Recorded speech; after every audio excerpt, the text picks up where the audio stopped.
Y note muy bien que estamos ahora hablando en el periodo del encarcelamiento de Pablo, por si acaso. Después de los 3 viajes misioneros, llegó el momento cuando Pablo enfrentó la prisión, y solamente una secuencia para que más o menos la tenga clara. Desde el capítulo 21, Pablo es arrestado, es apresado, ¿se acuerdan? Es alboroto en el templo de Jerusalén. Allí lo apresan, lo detienen, lo golpean, y las autoridades romanas por lo menos lo ponen a resguardo.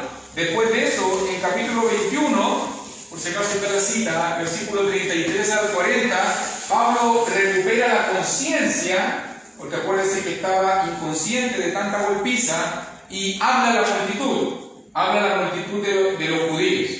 Después de eso, en capítulo 22, ya nos enfocamos en Pablo preso en Jerusalén por el tribuno. Recuerden que el tribuno era una alta autoridad romana, un alto oficial, y allí Pablo se defiende, por lo menos capítulo 22 va a mostrarnos eso, de la defensa de Pablo ante el pueblo, o sea, a las afueras del pretorio, de la fortaleza de la guarnición. Pablo, hablando en lengua hebrea, se defiende y da un discurso delante del pueblo. En ese momento la gente quiere matarlo, la gente lanza tierra al aire, la gente se rasga la vestidura, el tribuno queda perplejo y tiene que meter en la fortaleza a Pablo. Y lo que veíamos nosotros también en capítulo 23, ahora se reúne el concilio y Pablo se reúne con el concilio y se defiende delante de él en el concilio, por si acaso. Ahí es cuando Jesús anima a Pablo, lo que miramos en la clase pasada, y el complot que se urde para matar a Pablo, donde 40 hombres se juramentaron no comer ni beber porque querían matar a Pablo. Entonces la hermana de Pablo envía a su hijo para defender a Pablo y para que esta artimaña, esta celada, pueda ser descubierta, y se llevan a Pablo de emergencia.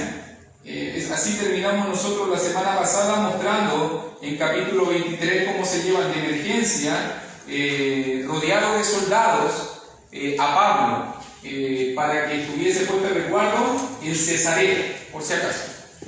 ¿Ok?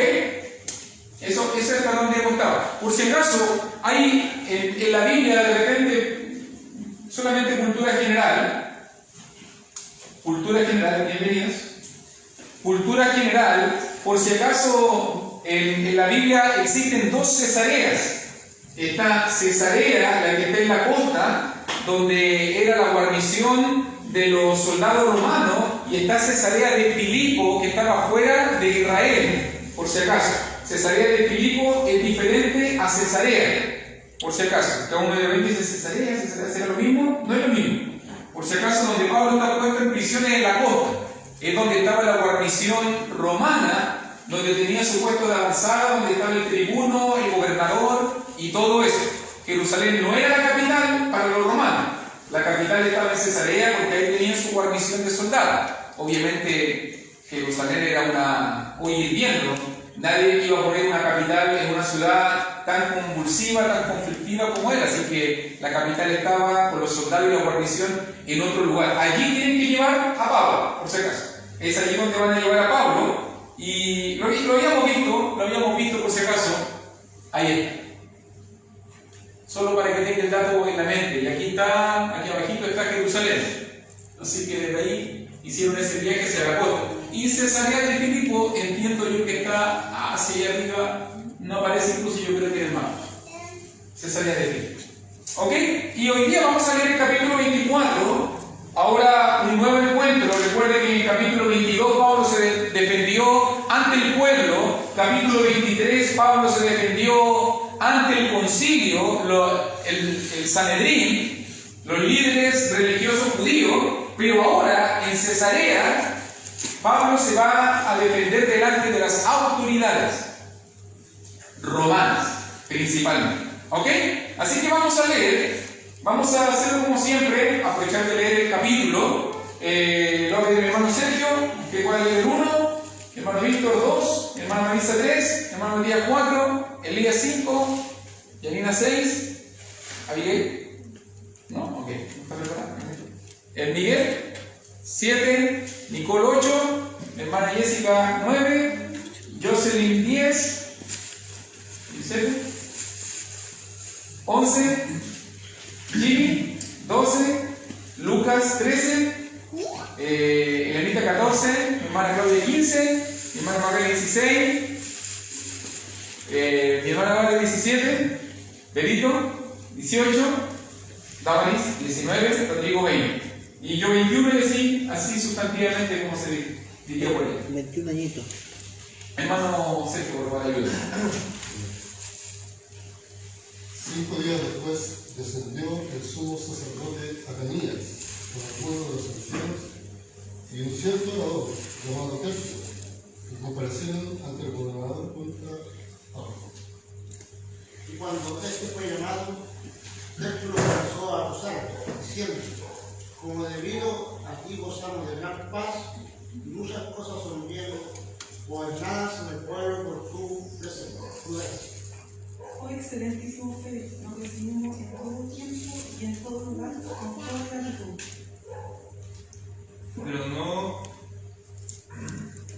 Pero por no molestarte más largamente, te ruego que nos oigas brevemente conforme a tu equidad. Porque hemos hallado que este hombre es una plaga y promotor de sediciones entre todos los judíos por todo el mundo, y cabecilla de la secta de los nazarenos. Intentó también profanar el templo, y prendiéndole quisimos juzgarle conforme a nuestra ley. Pero interviniendo el tribuno Lisías, con él, con gran violencia, le quitó de nuestras manos. Mandado a sus acusadores que viniesen a ti, tú mismo, pues al juzgarle podrá informarte de todas estas cosas que le acusamos. Los judíos también confirmaban diciendo ser así todo. Habiéndole hecho señal el gobernador a Pablo para entregarse, él respondió: porque sé que desde hace muchos años el pueblo de esta nación, con buen ánimo, haré mi defensa. ¿Cómo tú puedes cerciorarte? No hace más, hace 12 días, que subí a adorar a Jerusalén. Y no me hallaron disputando con ninguno, ni amotinando a la multitud, ni en el templo, ni en la sinagoga, ni en la ciudad. Estos hombres no pueden probar las cosas por las cuales me acusan. Pero yo te confieso que según el camino que ellos llaman herejía, así sirvo al Dios de mis padres, creyendo todas las cosas que en la ley y en los profetas están escritas. Teniendo esperanza en Dios, que ha de haber resurrección de los muertos, así de justos como injustos, la cual también ellos esperan. Y por esto procuro tener siempre una conciencia sin ofensa ante Dios y ante los hombres. Pero pasados algunos años viene a hacer limosnas a mi nación y presentar ofrendas. Esteban en ellos cuando unos judíos de Asia me hallaron purificado en el templo, no con multitud ni con alboroto. Pero algunos judíos de la provincia de Asia estaban allí, y ellos deberían estar aquí para presentar cartas si es que tienen algo en mi contra. O digan estos mismos, se hallaron en mí alguna cosa mal hecha cuando comparecí ante el concilio. A no ser que estando entre ellos prorrumpí en alta voz acerca de la resurrección de los muertos, soy juzgado hoy por vosotros. Entonces Félix, oídas estas cosas, estando bien informado de este camino, les arrasó diciendo: cuando descendiera el tribuno Lisías, acabaré de conocer de vuestros ojos. Y mandó al centurión que se custodiase a Pablo, pero que se le concediese alguna libertad, y que no impidiese a ninguno de los suyos servirle o venir a él. Algunos días después, viniendo Félix con Drusila, su mujer, que era judía, llamó a Pablo y lo oyó acerca de la fe en Jesucristo. Pero al disertar Pablo acerca de la justicia, del dominio propio, del juicio venidero, Félix se espantó y dijo: ahora vete, pero cuando tenga oportunidad te llamaré. Esperaba también con esto que Pablo le diera dinero para que le soltase, por lo cual muchas veces lo hacía venir y hablaba con él. Pero al cabo de 2 años recibió Félix por sucesor a Porcio Festo, y queriendo Félix congraciarse con los judíos, dejó preso a Pablo. Muchas gracias, mis queridos hermanos. Noten muy bien que en el capítulo 23, versículo 11, Jesús mismo se apareció a Pablo.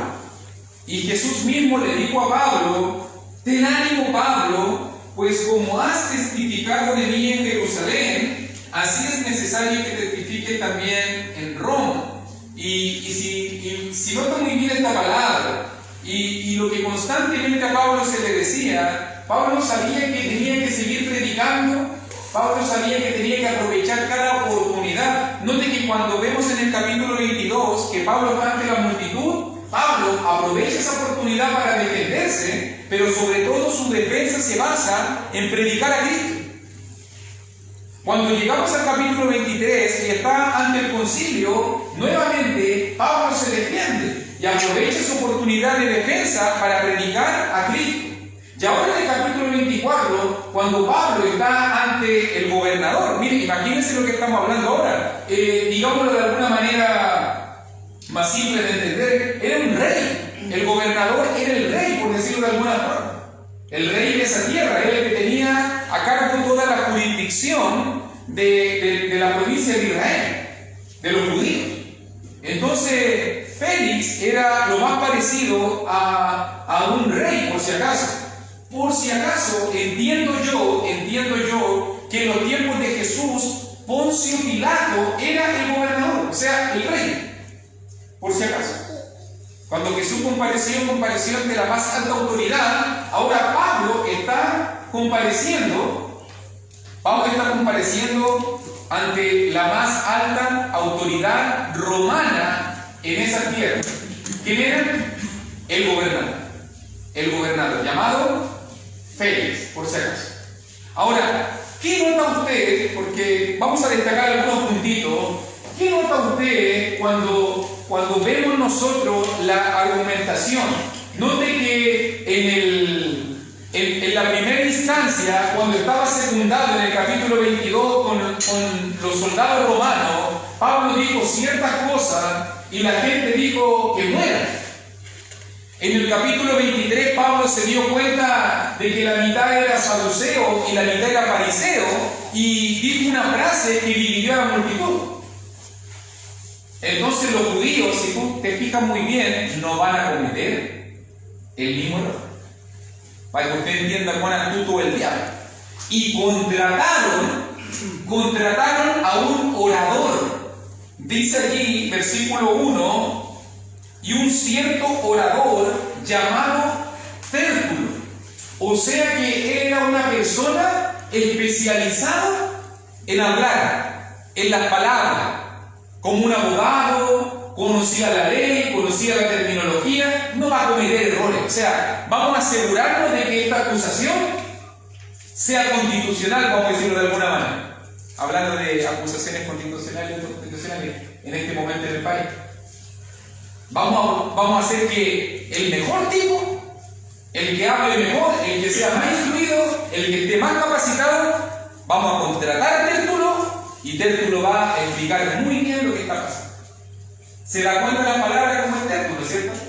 Tértulo es adulador, Tértulo da vuelta a las palabras, Tértulo, si tú te fijas muy bien, es un especialista en las palabras para que tú te des cuenta a qué nivel, a qué punto los judíos quieren acabar con Pablo. A tal nivel de que quieren contratar a este tipo, Tértulo para que sea declarado culpable y para que después lo manden a Jerusalén a matarlo. A ese punto.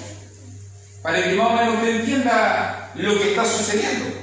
Y digo que esto es raro porque el sumo sacerdote y los sacerdotes judíos son gente estudiosa, o sea, son gente que sabe de la ley, son gente que sabe el lenguaje de Dios, son gente que sabe expresarse, ellos ministran la palabra de la gente, pero no son capaces ante la sabiduría de Pablo, que tienen que contratar a un tipo profesional. Vamos a ver cómo nos va a contar.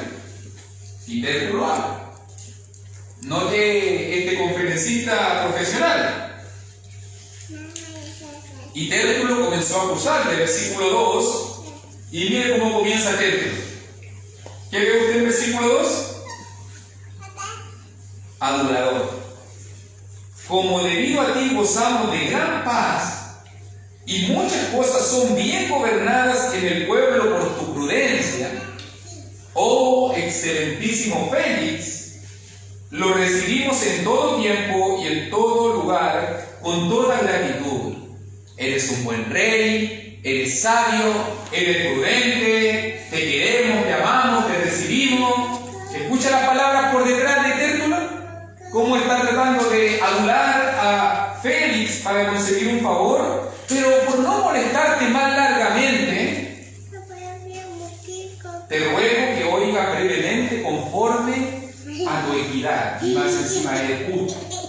¿Te das cuenta de todo lo que está haciendo Tértulo? Pero ahora, mira Pablo, porque hemos hallado que este hombre es una plaga. Tú eres prudente, tú eres equitativo, tú eres justo, tú eres bueno, pero él es una plaga y promotor de sediciones entre todos los judíos por todo el mundo. Incluso, mira lo que dice, cabecilla de la secta de los nazarenos. Otra manera despectiva, como se le hablaba a la iglesia. Recuerda que una secta es una herejía, es una división.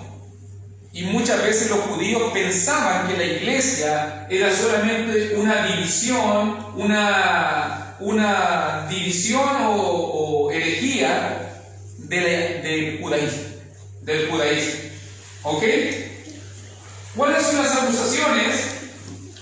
El promotor de sediciones, el líder de la secta de los nazarenos, intentó, versículo 6, profanar el templo, pero lamentablemente, a pesar de todas esas acusaciones, más encima, sabía al tribuno. Y nosotros queríamos matarlo, y nosotros queríamos juzgarlo, pero el tribuno Lisías no permitió. Este oficial romano no dejó que cumpliéramos nuestra ley. O sea, ¿te das cuenta? Adula al rey, acusa a Pablo y más encima acusa al oficial romano porque no les dejó cumplir el procedimiento como correspondía. Para que más o menos te dé cuenta, palabra bien estudiada, una acusación bien hecha, diríamos nosotros. Mandando a sus acusadores que viniesen a ti. Tú mismo, pues, al juzgarle, podrás informarte de todas estas cosas de que les acusaban. Y obviamente, me imagino yo al sumo sacerdote, el líder de la nación espiritualmente hablando, y todos los otros sacerdotes, sí, así como dice él, sí, así. Y todos afirmaban y confirmaban. Tiene que haber sido una hipocresía tremenda que estaba pasando en ese momento. Recuerden que estamos hablando de Cesarea, tiene que haber estado en el pretorio o en el palacio del gobernador, así que tiene que haber sido una asamblea muy importante, tiene que haber habido oficiales, tiene que haber estado con una guardia personal, tiene que haber venido los judíos, Tértulo está disertando delante de todos, y Pablo en medio de esa escena encadenado, preso y custodiado por los soldados. Eso es lo que está pasando. Así que en ese momento, como Pablo era ciudadano romano y como Félix era romano, la ley romana tenía algo muy bueno. Y era que cuando una persona era acusada, Una persona no podía ser condenada sin antes presentar defensa de su caso. Nunca se iba a permitir que una persona, por eso es que Pablo se enojó tanto cuando el sumo sacerdote en capítulo 23 mandó a golpearlo sin antes haberle escuchado su defensa. Entonces a Pablo se le permitió, versículo 10, a Pablo se le permitió defenderse, como la ley romana lo decía, por si acaso. Habiéndole hecho señal el gobernador a Pablo para que hablase, él te respondió. Y obviamente algo que no sabíamos nosotros, y es algo importante también que se destaque, es que Félix, el gobernador, era conocedor de la ley judía. ¿Por qué? Porque él tenía una esposa que era judía. Entonces él conocía un poco de esto, de lo que estaba sucediendo en Jerusalén, y conocía los alcances de la ley. Entonces Pablo le dice en el versículo 10, porque sé que desde hace muchos años después, en esta nación, con buen ánimo haré mi defensa. O sea, sabía que iba a haber una persona justa, cabal, que iba a conocer el asunto. Como tú puedes cerciorarte, no hace más de 12 días subí a Jerusalén a adorar. Pero no tal hora. Estoy acusado, estoy preso, casi me matan, me tienen encadenado, pero nunca me hallaron disputando, nunca motivé a nadie, nunca hice un berrinche, nunca hice un alboroto, ni en el templo, ni en ningún lugar. Ni siquiera pueden probarte las cosas que dicen. ¿Se da cuenta algo importante? Por si acaso. Esto es bueno que lo pensemos aquí, porque tanto como la ley judía, como la ley romana, tenía una salvedad, que cuando uno presenta una acusación contra otra persona, tú tienes que tener prueba de ello. Tú tienes que tener cómo demostrarlo. Y Tértulo podía tener todas las palabras, pero no tenía las pruebas. Y si tú te fijas muy bien, hay veces que nosotros somos más proclives a escuchar a los tértulos que escuchar a las pruebas, que escuchar las evidencias. Entonces, si tú miras este caso, este es el típico caso donde alguien quiere acusar a otro y lo único que presenta para acusarlo son solamente palabras. ¿Lo has visto? ¿Lo has escuchado? ¿Te ha pasado? ¿Que lo único que tiene son palabras? ¿Ha muerto gente solamente por palabras? Solamente por palabras. ¿No se acuerda usted de Jezabel? Una vez Jezabel vio a su esposo llorando acá. Ve que acá era bien niñita, el rey acá, y estaba llorando.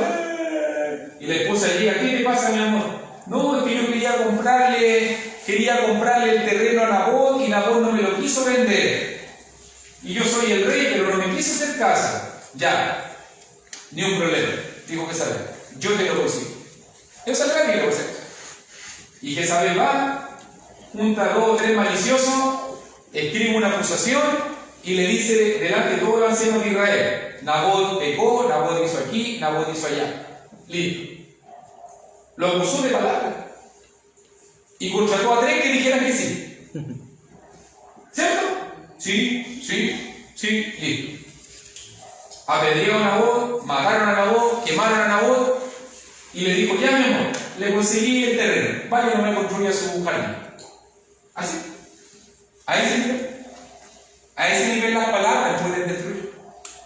Así como Jezabel hizo que mataran a Nabot solamente por el capricho de querer quedarse con un terreno que lo quería para un jardín, ni siquiera para construir nada. Él era rey, tenía palacio inmenso, pero como la niña quería construir un jardín ahí, entonces hizo todo lo que podía para poder dar vuelta a la palabra, y por palabra en ese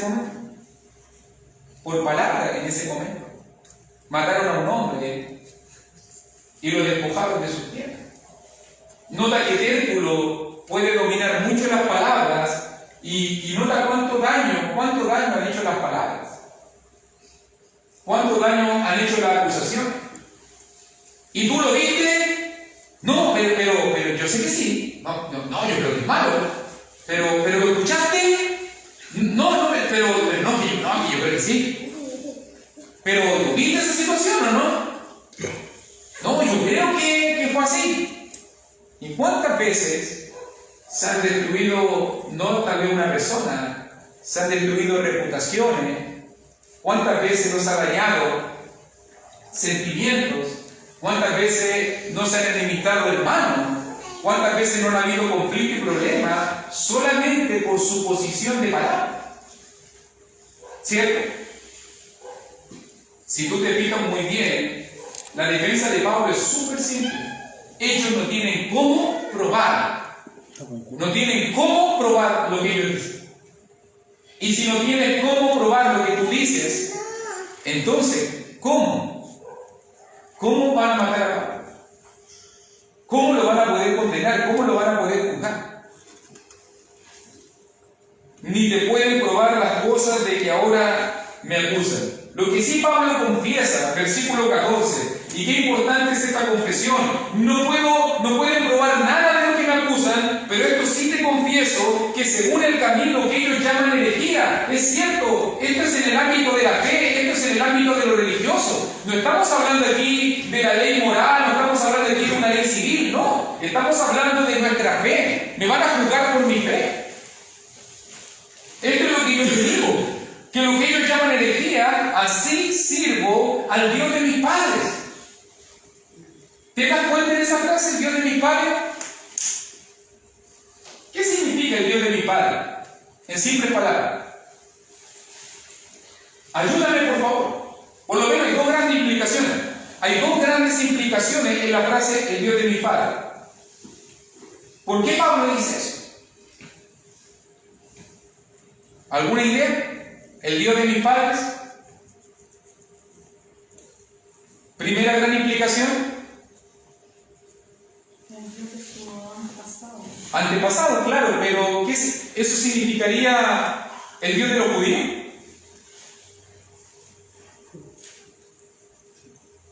El Dios de los judíos, ¿no?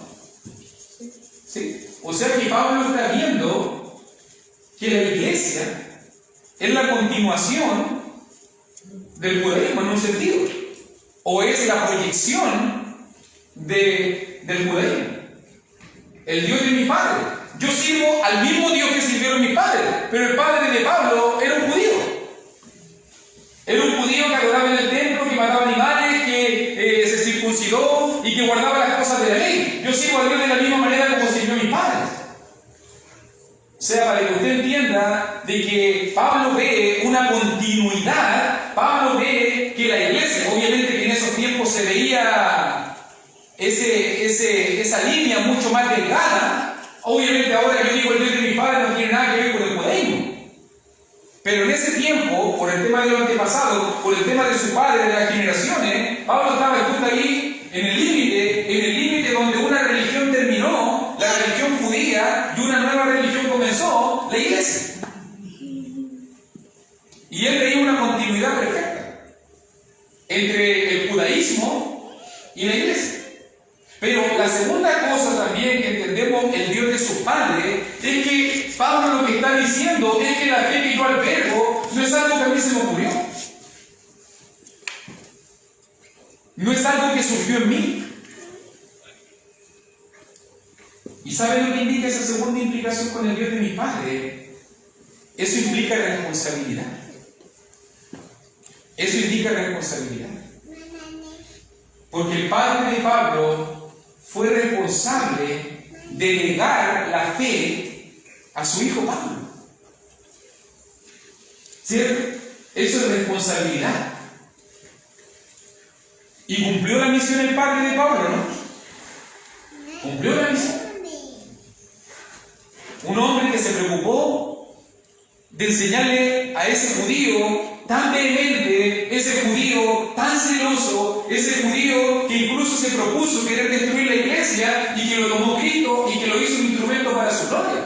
Pero no podemos decir que el padre de Pablo fue negligente. el Dios de mi padre significa de que hubo alguien detrás de Pablo, guiándolo y ayudándolo. ¿Quién formó ese celo? ¿Quién formó esa gana de escudriñar la Escritura, de ser tan apasionado por Dios? Son los padres. Y note que no estoy hablando aquí solamente hablando de varón. No estoy hablando solamente de varón. Porque dice allí el Dios de mis padres. En plural. Su hogar. Su hogar. Y eso significa, hermanito, que en el centro de la fe de nuestros hijos tiene que haber una crianza parental. Tiene que haber una responsabilidad de los padres. Todos queremos Pablos, pero para que haya Pablo tiene que haber alguien que haya cumplido el rol. El rol. Y por eso que Pablo reconoce esto como un reconocimiento incluso. Recuerden que él fue guiado como profesor con Gamaliel, pero Pablo mismo dice: así sirvo al Dios de mi Padre. Yo sirvo al Dios de la misma manera como sirvieron mi Padre. El que le mostró el servicio a Dios fueron los padres de Pablo. Me pregunto yo, y es un buen punto para pensar: ¿qué están viendo mis hijos de mí? ¿Podrán mis hijos decir cuando estén grandes: yo sirvo a Dios de la misma manera como sirvieron mis padres? ¿Podrán decir mis hijos así? Es un desafío. Obvio, todos estamos criando, o muchos estamos criando. Pero ahí está el desafío. A lo mejor tú en este momento no eres padre, pero en algún momento vas a ser padre o vas a ser madre y van a decir tus hijos: yo sirvo de la misma manera a Dios como sirvieron mi padre. ¿Cuál es el ejemplo? Por eso hay que preocuparse del ejemplo que le legamos a nuestro hijo. Por eso es que si nuestro hijo no nos ve leyendo nunca la Biblia, si nuestro hijo no nos ve nunca orando, no nos ve nunca congregando, ¿van a poder ellos seguir ese ejemplo? Si tú se lo enseñaste, si tú le mostraste eso. No, yo soy igual que mi papá, importante. De repente sí, de repente no, de repente me importa, de repente me importa, de repente me gusta, de repente me gusta. Es increíble. Aunque la salvación es personal, porque alguien le puede decir a Pablo: no, pero la salvación es personal, Pablo. Sí, pero hay un rol formador también que Pablo reconoce en esa frase. Y por si acaso, para los judíos era sumamente importante la crianza de los hijos. Era muy importante. Por eso mismo dice: mira, sirvo al Dios de mi Padre, creyendo todas las cosas que hay en la ley. ¿Quién le mostró la ley a Pablo? ¿Quién le mostró la ley a Pablo? Sus padres. En los profetas están escritas. Teniendo esperanza en Dios. ¿Quién le enseñó la fe a Pablo? ¿Quién le enseñó la esperanza a Pablo? ¿Sabe qué, hermanito? Lo converso de repente con mi hijo, lo converso de repente con varios padres. En este momento hay un ataque diabólico y demoníaco de Satanás por llevarse y robar la fe de nuestros hijos. En los colegios, en el internet, en lo que escuchan, en lo que leen, en lo que miran. ¿Y sabe qué? Están perdiendo la batalla. Están perdiendo la batalla. Completamente. En serio. De verdad. Cientos de padres he conversado durante estos mismos tiempos. Durante estos mismos tiempos de pandemia, sobre todo ahora donde han tenido más exposición al mundo de nuestros hijos que antes. Padres me han dicho: jóvenes completos, generaciones completas en congregaciones de la Iglesia de Cristo se han apartado completamente. No creen ni en Dios. Ideología de género, homosexualismo, aborto, incredulidad, falta de fe, el mundo, música mundana, fornicación, todas esas cosas. En serio, me han dicho: hermano, esto es preocupante. Es preocupante. Los jóvenes no quieren venir a la iglesia, los jóvenes no quieren leer la Biblia, los jóvenes no quieren congregarse, los jóvenes no quieren. Y uno se tiene que preguntar: ¿por qué está sucediendo eso?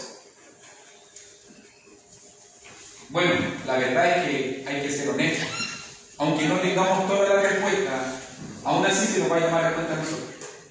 Aunque no tengamos toda la respuesta. Yo no tengo toda la respuesta. Yo realmente no puedo entender todos los motivos. Pero sí sé que nos van a ser responsables por eso. A cada uno de nosotros. A cada uno de nosotros. Y note que Pablo está diciendo, este hombre que ha recorrido su vida predicando, reconociendo que hubo un rol formador, hubo alguien que le dio esperanza, hubo alguien que le dio fe, hubo alguien que le mostró la Escritura, incluso una fe tan firme, y lo dice allí en el versículo 15, la cual ellos también abrigan de que haga haber resurrección de los muertos, así de justo como de injusto. Imagínense hasta esperanza en la resurrección. Y por si acaso es un buen pasaje, es casi una cita muy parecida a Daniel capítulo 12, versículo 2, y también son palabras de Jesús. Por si acaso, mira muy bien que este es un texto que atestigua de que va a haber una sola resurrección. Una sola resurrección. Si usted le preguntara a los jóvenes, ¿tú confías que vamos a resucitar o no? ¿Y el José ahí? Así nada. Si le preguntan, ¿sabemos que vamos a resucitar? No sé. No tengo ni claro. ¿O no?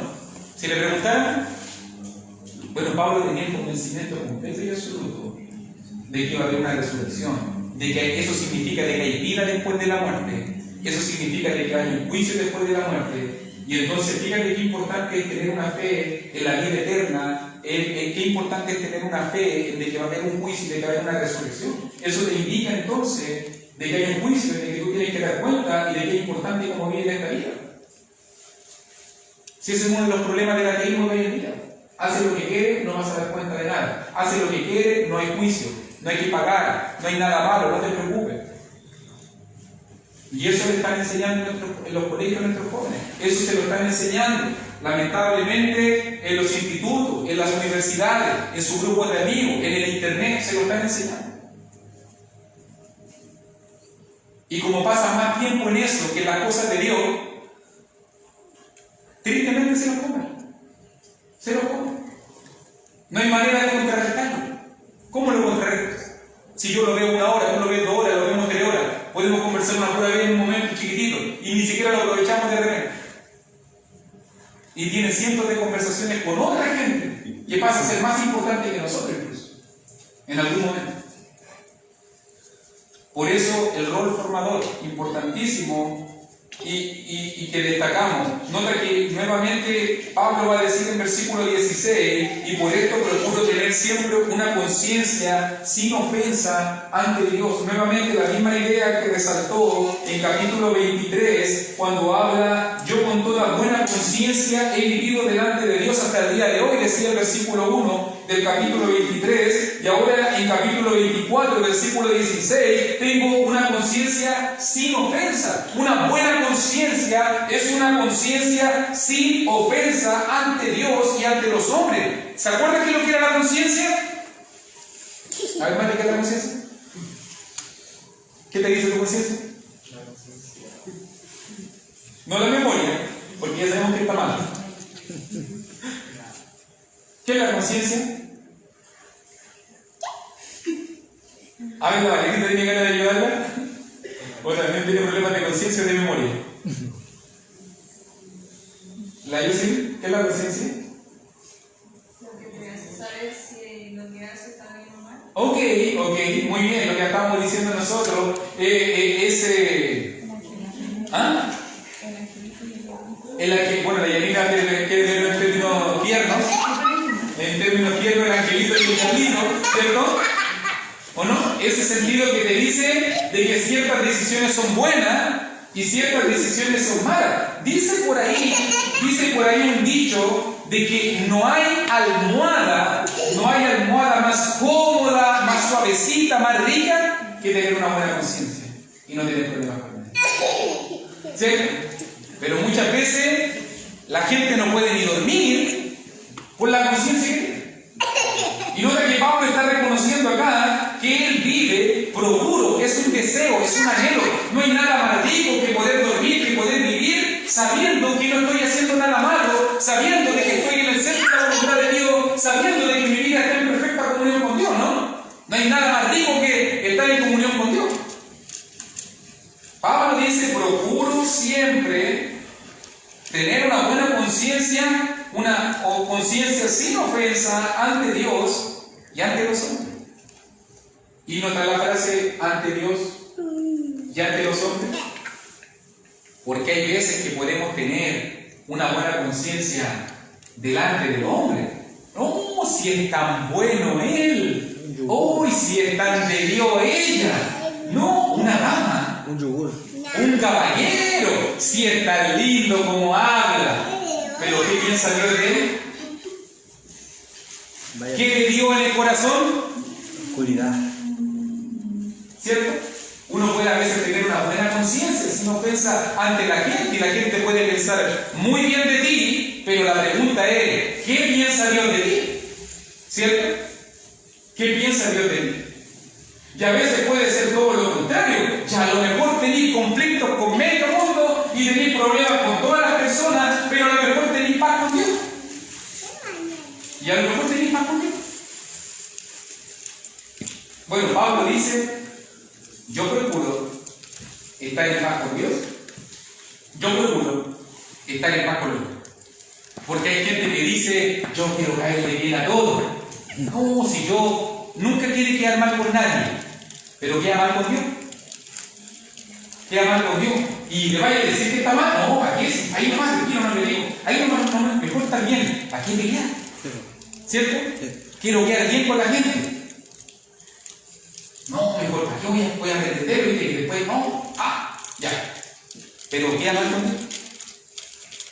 Y hay otra gente que se queda con medio mundo y queda mal con Dios. O queda bien con Dios. Pero si tú te fijas muy bien, Pablo se preocupa de ambas cosas. Estar en paz con la gente, vivir en una buena conciencia con la gente, significa saber que no estás haciendo nada malo por ofender a otro. A veces no se puede, creo yo.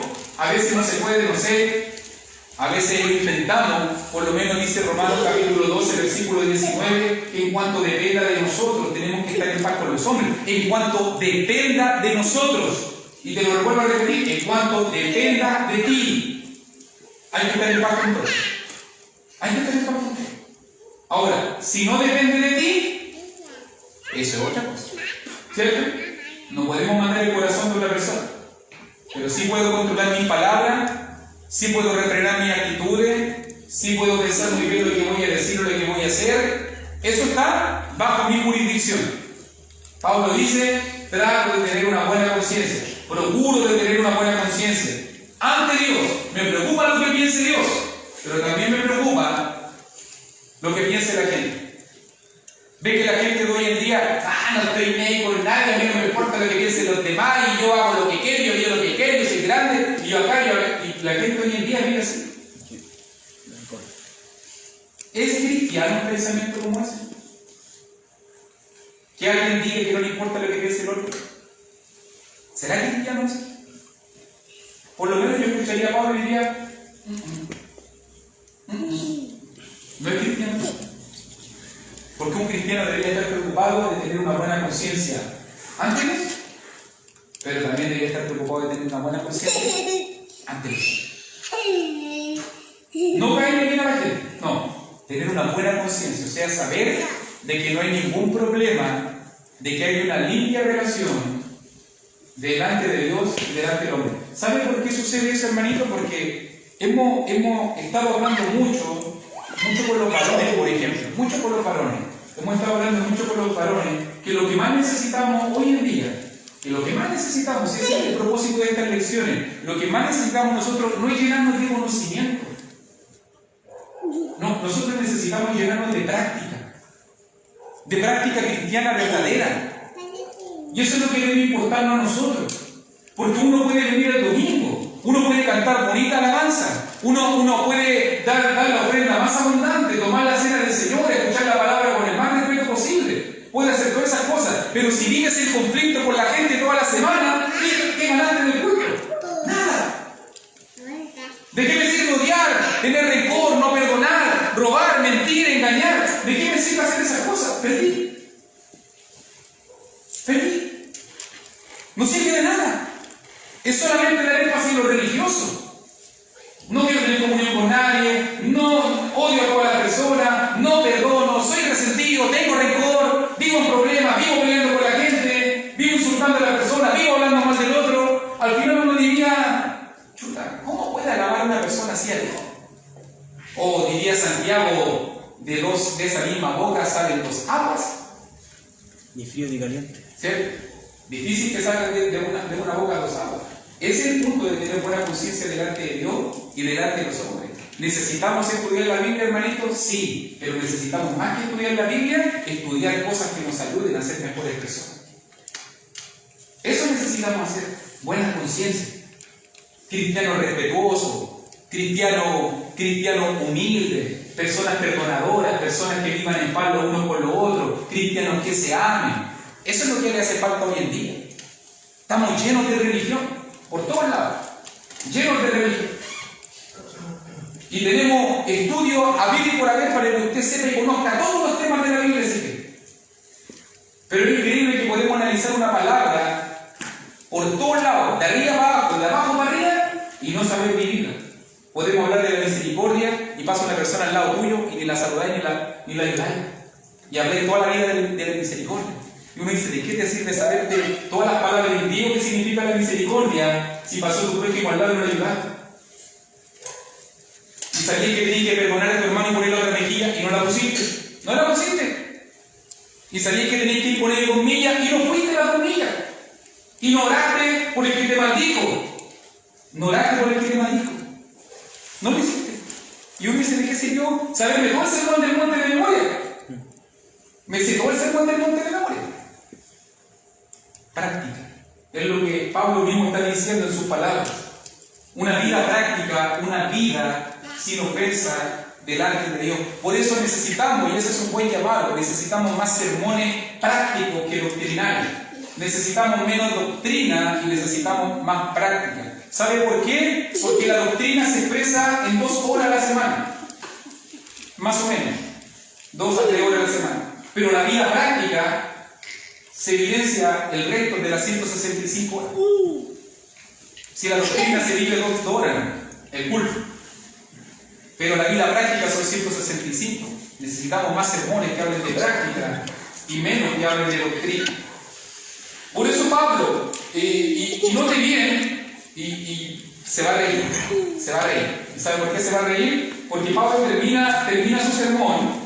Pero pasados algunos años viene a hacer limonas, admiración y a presentar ofrenda. Y en ese momento Pablo cuenta su detención, versículo 18, explica que ¿dónde están los que me tomaron preso? No veo a ninguno de ellos, veo adentro los sumos sacerdotes, pero no veo a los que me tomaron preso. Ellos deberían acusarme, versículo 19, 20, y no la que termina la reunión. Félix 22, habiendo oído estas cosas y estando bien informado de este camino, les aplazó diciendo, cuando descendiera el tribuno Lisía, acabaré de conocer vuestro asunto. Y termina la reunión. Y te vas a reír. Porque fíjate que el 23 después dice que Pablo defendió su caso, se le dieron ciertas concesiones, como dice ahí, se le dieron ciertas libertades, se le pudo atender, pudo tener visita, y después de eso viene otro día. Algunos días después, y viene Félix nuevamente a tener una comparecencia solo con Pablo y Drusila, su mujer, que era judía. Y en ese momento le dijo ya a Félix, habla Pablo, defiéndete, habla tu cuenta. ¿Y sabe de qué Pablo le habló? Le habló de la fe en Cristo. Le habló de la fe en Cristo. Pero mira, ¿de qué trata la fe en Cristo? La fe en Cristo trata de la justicia, el dominio propio y el juicio divino. ¿Sabe de qué Pablo le dedicó a Félix y a Drusila? Vida práctica. Preocúpate de ser justo. Aprende a dominar y a refrenar tu vida. Dominio propio. Aprende a controlar tus impulsos y pasiones. Aprende a refrenarte sexualmente. Aprende a refrenarte tus ánimos, tus arrebatos, tus palabras. Aprende a refrenarte. Le habló de la justicia, de cómo ser justo le habló de cómo dominar las pasiones, le habló de que venía un juicio venidero. Viene un juicio, por eso hay que ser justo, por eso hay que vivir una vida de sujeción a nuestro cuerpo, a nuestra vida. ¿Y saben lo que le pasó a Félix y a Drusila? Se espantó. Como la gente hoy día se espanta cuando hablamos de eso. Como incomoda. Le pasó así. Se espantó. Chuta, mejor que Pablo hablara de la gracia, la misericordia, que Dios me ama, que Dios me va a perdonar, que Dios es bueno. Es más bonito hablarle a la gente así: venga Cristo, si Dios te ama, Dios te va a perdonar, y Dios no importa, tranquilo, si las cargas se solucionan más adelante, y no siga así nomás, estamos todos bien y nos vamos a ir al cielo. Esos son los sermones que le gusta a la gente, ¿cierto? Y por si acaso de eso tenemos muchos tértulos que le encantan las palabras. Hay muchos tértulos que le encantan dominar las palabras. Pero Pablo le dijo a Félix lo que él necesitaba saber: la justicia, el dominio propio y el juicio venidero. ¿Qué es lo que tienes que tú aprender hoy día? A vivir una vida justa. Tienes que aprender a ser justo delante de Dios, a vivir una vida de rectitud delante de Dios, a vivir una vida de dominio, de control, de autocontrol. Y tienes que entender que viene un juicio. Bueno, entendemos a Tértulo, entendemos a Félix y a Drusila. Se espantaron. ¿Qué hace la gente cuando escucha la verdad? Se espanta. ¿Qué hace la gente cuando escucha la verdad? Ahora vete, no quiere escuchar. Félix es exactamente como las personas del siglo XXI. No quieren escuchar la verdad. No quieren escuchar la verdad. Y la gente prefiere acomodar la verdad, prefiere no hacer oído a la verdad, prefiere apartarse de la verdad para evitar escuchar cómo están sus vidas. Incluso leí por ahí que uno de los motivos por qué la gente hoy día está desertando de leer la Biblia, ¿sabe por qué la gente hoy día está desertando de leer la Biblia? ¿Por qué la gente no lee la Biblia realmente? Realmente. No es porque no tenga tiempo, si tiempo tiene. No es porque está cansado. Si la gente está viendo series hasta las 3 de la mañana y van a decir que están cansados para leer la Biblia 5 minutos. No es porque están cansados. No es porque están ocupados, porque se dan tiempo para hacer todas las cosas que quieren. No. Es porque la gente no quiere escuchar la verdad. No quiere escuchar la verdad. No quiere ponerse frente a la palabra y que la palabra me diga realmente cómo soy. No quieren ponerse delante de Dios y decirle: ya Dios, dime cómo estoy. ¿Cómo estoy realmente? Dime si estoy mal, si estoy bien, si lo hago bien, si lo hago mal. Y la gente prefiere consumir otras cosas en vez de ponerse y exponerse a la palabra para que la palabra te cuente la papa. ¿Lo he intentado? ¿Te incomoda? Ponerte delante de la palabra y que la palabra te diga realmente qué es lo que eres, quién soy yo, tu verdad. Porque delante de la palabra nadie se puede camuflar. Delante de la palabra nadie se esconde. Es maravillosa la palabra, porque la palabra corta y dice lo que es. Yo la adorno, usted puede adornarlo, uno lo justifica, otro puede buscarle la quinta pata al gato, pero la palabra dice: esto es malo y es malo, y si lo estás haciendo, estás mal, y punto. No hay conclusión, no hay otro entendimiento. Si yo no estoy viviendo de la vida correcta, y no hay dominio propio en mi vida y no hay justicia, cuidado con lo que viene en la discusión de dinero.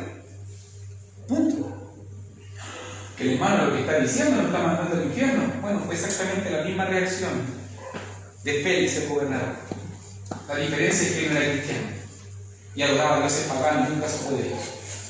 Lo que a mí me asustaría es que un cristiano se espantara por la palabra. ¿Cierto? ¿O no se acuerda cuando Jesús le predicó fuerte a los judíos y todos se empezaron a ir y los apóstoles le dijeron: ¿no viste que se ofendieron? ¿Se van a ir todos? Señor, no la vi tan fuerte que la gente se va a ir. Jesús dijo: toda planta que no plantó mi Padre, que sea desarraigada, que se vaya. Y después le dijo a Pedro: ¿quiénes también dice ustedes? Le abro la puerta para que se vaya todo. Se lo dijo a los discípulos, a los apóstoles: váyanse. ¿Y qué fue lo que dijo Pedro? No, Señor, tú tienes palabra para el eterno. Y yo creo que eso es lo importante, por eso buscamos a Jesús, para que Jesús nos diga realmente lo que necesitamos y para que hagamos las modificaciones y cambiemos realmente. ¿Por qué? Porque es bonito hablar de esto, hermano. Es bonito hablar de la justicia, es bonito hablar del dominio propio, es bonito hablar del juicio venidero. Pero ¿sabe qué? Va a ser horrible estar en el juicio venidero si no vivo la justicia y el dominio. Es bonito hablarlo, ¿cierto? Pero imagínense que no me preocupe ni de la justicia ni del dominio propio y llego al juicio venidero. Ahí sí que va a caer. Lo último que sabemos para terminar, dos cositas súper elementales. Como todo hombre, Félix era corrupto. Y Félix quería que Pablo le diera plata. Sabía que Pablo no era culpable. Sabía que Pablo era justo. Pero aún así no quiso. Número uno, no quiso ponerlo en libertad porque era corrupto y quería dinero. Esperaba también con esto que Pablo le diera dinero para que le soltase. Pero segundo, aparte de ser corrupto, era manipulable encima. ¿Por qué? Porque pasaron 2 años de comparecencia y comparecencia y Félix se le pidió el cargo y se puso como sucesor a Porcio Festo y queriendo congraciarse con los judíos. O sea, quería caerle bien a la gente, quería manipular el asunto, quería en este caso conseguir un favor para él. Voy a congraciarme con los judíos. Pablo sigue preso. O sea, Félix, un hombre completamente corrupto, un hombre completamente manipulador, astuto, que prefirió dejar a un hombre inocente preso 2 años. 2 años. Porque quería conseguir dinero de parte de él y porque quería ganarse favores con los judíos. Ahí entendemos por qué se espantó cuando Pablo habló de la justicia. Félix no era justo. Por eso se espantó cuando Pablo habló de la justicia. Félix no tenía dominio propio. A Félix no le importaba el juicio venidero. Por eso vemos lo último en ese pasaje. Obviamente vemos su actitud corrupta y manipulable de Félix. Y pasaron 2 años y el que quedó en el cargo fue Porcio Festo. O sea, Pablo sigue preso. Ya van 2 años. 2 años de prisión. Solamente por haber ido a adorar al templo y no haber hecho nada malo, por predicar aquí. ¿Ok? Pero ya hemos visto la defensa de Pablo ante el pueblo, hemos visto la defensa de Pablo ante el concilio del Sanedrín, hemos visto la defensa de Pablo ante ahora el gobernador Félix. Pablo en cada oportunidad no se defiende a sí mismo.